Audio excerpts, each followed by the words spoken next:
मोक्षमार्गस्य नेतारं भित्तारं कर्मभूभृतां ज्ञातारं विश्वतत्त्वानां वन्दे तद्गुणलब्धये। सरस्वती नमस्तुभ्यं वरदे कामरूपिणी विद्यारंभं करिष्यामि सिद्धिर्भवतु मे सदा। अनंतानंद सिद्ध परमेष्ठी भगवान की जय। आदि ब्रह्म आदिनाथ भगवान की जय। आद्य गुरु शांतिनाथ भगवान की जय। पार्श्वनाथ भगवान की जय। वर्तमान शश नायक महावीर भगवान की जय। जिनवाणी सरस्वती माता की जय। गणधर भगवान की जय। उमा स्वामी आचार्य गुरुदेव की जय। तत्वार्थ सूत्र ग्रंथ की जय। फिर चौथा अध्याय अपना चल रहा है। आइए सूत्र क्रमांक 16 की ओर चलते हैं। भवन व्यंतर और ज्योतिष तीन प्रकार के देवों का स्वरूप आदि वर्णन कर अब आगे की ओर चलते चौथे निकाय के देव की क्या संज्ञा है तो बता रहे हैं। सूत्र क्रमांक 16 वैमानिकाहा। वैमानिकाहा चौथे निकाय के देव वैमानिक हैं। जो विमानों में रहते हैं उन्हें वैमानिक कहते हैं, अर्थात जो विशेषता अपने रहने वाले जीवों को पुण्यात्मा मानते हैं और वे विमान हैं और विमानों में जो होते हैं वे वैमानिक कहलाते हैं, है ना। उन विमानों में उनका जन्म होता है इसलिए वो वैमानिक कहलाते हैं। जैसे भारत में आप हैं तो भारतीय कहलाते हैं, ऐसे विमान में होने के कारण वैमानिक कहलाते हैं। विशेषार्थ विमान तीन प्रकार के होते हैं, इंद्रक, श्रेणीबद्ध और पुष्प प्रकीर्णक। इंद्रक विमान, जो विमान इंद्र के समान सबके मध्य हो उसे इंद्रक विमान कहते हैं। श्रेणीबद्ध विमान, जो इंद्रक विमान के चारों ओर आकाश प्रदेशों की पंक्ति के समान स्थिर हैं वे श्रेणीबद्ध विमान कहते हैं। जैसे अपन पहले नरक आदि में भी जानकर आए हैं, इंद्रक, श्रेणीबद्ध और प्रकीर्णक। और तीसरे पुष्प प्रकीर्णक, मतलब वो फूलों की तरह बिखरे हुए, तो वह बिखरे हुए फूलों के समान विदिशाओं में जो विमान है वे पुष्प प्रकीर्णक कहलाते हैं, है ना। जिनमें रहने से जीव विशेष मान का अनुभव करते हैं वे विमान है, मतलब विशेष पुण्यशाली होते हैं और थोड़ा मान भी उन देवों को होता है अन्य देवों की अपेक्षा से। मान कषाय का थोड़ा सा उदय वहां पर ज्यादा होता है। अगली जिज्ञासा है, सामान्य से चौथा वैमानिक निकाय वैमानिक है, लेकिन विशेष संज्ञा से उन वैमानिकों के भेद नाम कितने हैं, ऐसी जिज्ञासा होने पर आगे का सूत्र कहते हैं। सूत्र 17 कल्पोपपन्नाः कल्पातीताश्च। कल्पोपपन्नाः कल्पातीताश्च। कल्पोपपन्नाः कल्पातीताश्च। संधि विग्रह कल्प उपपन्नाः कल्प अतीतः च। कल्प उपपन्न और कल्प अतीत, है ना। कल्पोपन्न और कल्प अतीत इस प्रकार से दो भेद वाले वैमानिक देव होते हैं। वैमानिक देव दो प्रकार के होते हैं, कल्पोपन्न और कल्पातीत।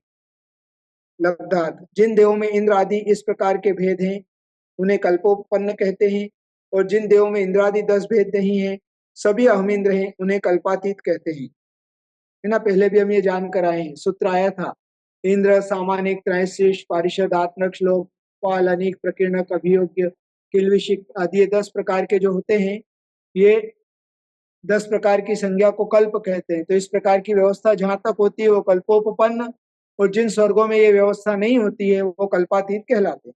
विशेषार्थ इंद्र आदि के 10 भेदों के नाम स्वरूप सूत्र संख्या 4 में कहें, वहां से जान लेना चाहिए। जिज्ञासा, इन वैमानिक रहे देवों के रहने के स्थान कहाँ हैं, है ना। जैसे भवनवासी के बता दिए, भवन, भवनपुर, आवास, है ना। ज्योतिषी देव ऊपर गमन करते हैं ज्योतिष विमानों में। व्यंतर देव के सर्वत्र क्रीड़ा स्थल पाए जाते हैं, तो वैमानिक देव कहाँ रहते हैं, ऐसा प्रश्न होने पर सूत्र क्रमांक 18 उपर्यूर परि उपर्यू परि उपर्यू परि, यह सूत्र है उपर्यू परि। ऊपरी प्लस ऊपरी, है ना, संधि विग्रह है ऊपरी प्लस ऊपरी।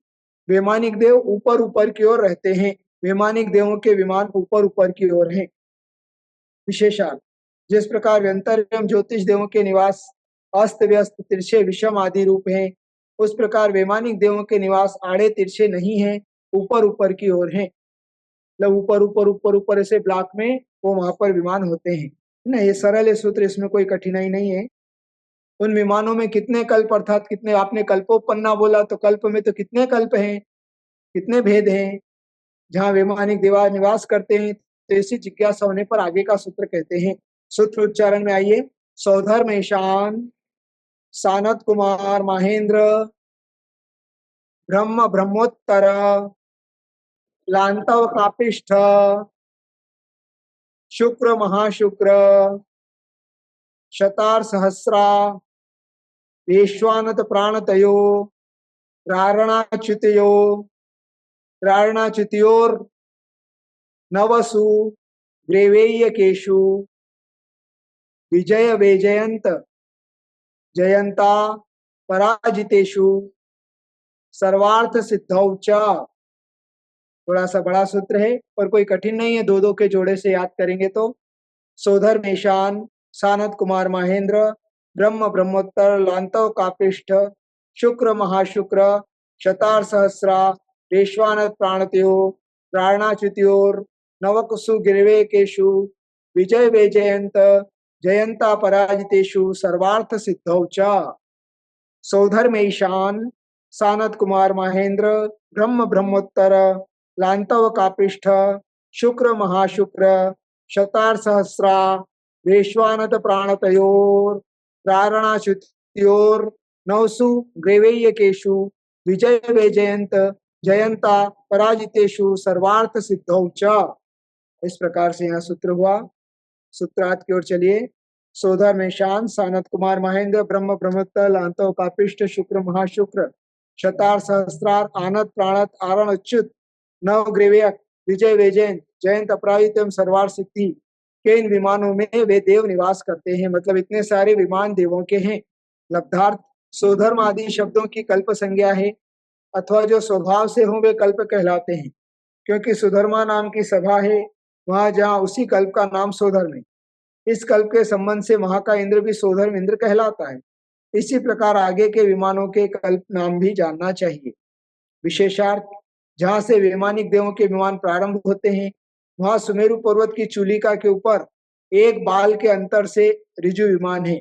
यहाँ बाल मतलब अपना बाल नहीं लेना है ना, यहाँ पे अलौकिक गणित के अंदर बाल का प्रमाण अलग आता है। जू लीक रेखा बाल ऐसे अलग अलग गणित होते हैं, किसमें कितना क्या होता है वो जब तिलोई पंडित आदि ग्रंथ पढ़ते हैं तब विशेष विस्तार से उसको पढ़ने में आता है।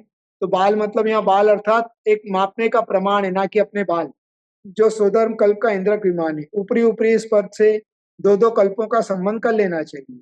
प्रथम सोधर्मेशान कल्प है, इसके ऊपर द्वितीय सानत कुमार महेंद्र कल्प है, इसके ऊपर तृतीय ब्रह्म ब्रह्मोत्तर कल्प है, फिर चतुर्थ में लांतव कापिष्ट, फिर ऊपर पंचम शुक्र महाशुक्र, षष्ठ में शतार सहस्रार और सप्तम में आनत प्राणत कल्प है।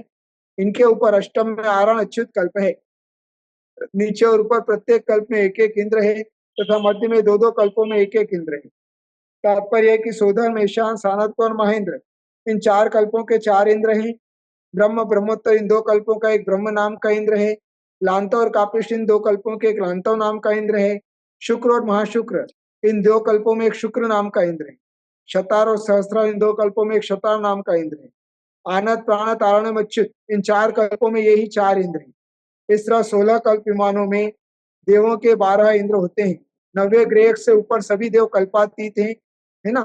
ये 16 जो नाम बताए उसके ऊपर के सब कल्पातीत है, अर्थात वहां पर फिर अहमिंद्री होते हैं। वहां इंद्र सामान्य त्रैस्त्री जैसी व्यवस्था नहीं होती है, सब अपने आप में राजा होता है। प्रत्येक इंद्र अपने आप में अहमिंद्र है ना। न वो किसी की सेवा करता है ना, और न किसी को आज्ञा और आदेश, सब अपने अपने आप में मस्त रहते हैं। इस तरह 16 कल्प मानव के 12 इंद्र 90 ग्रेवक से ऊपर सभी देव कल्पातीत हैं, अतः उन्हें अमिंद्र कहते हैं।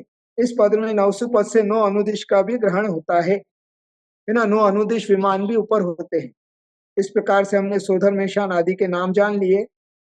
यहाँ तक कि अपने आज सूत्र 19 तक हुआ है ना। शेष अगले सत्र में लेंगे। आज इतना ही रखते हैं। जिनवाणी के ज्ञान से सूझे लो कालो, सोवाणी मस्तक चढ़ो सदा देत मोढ़ो।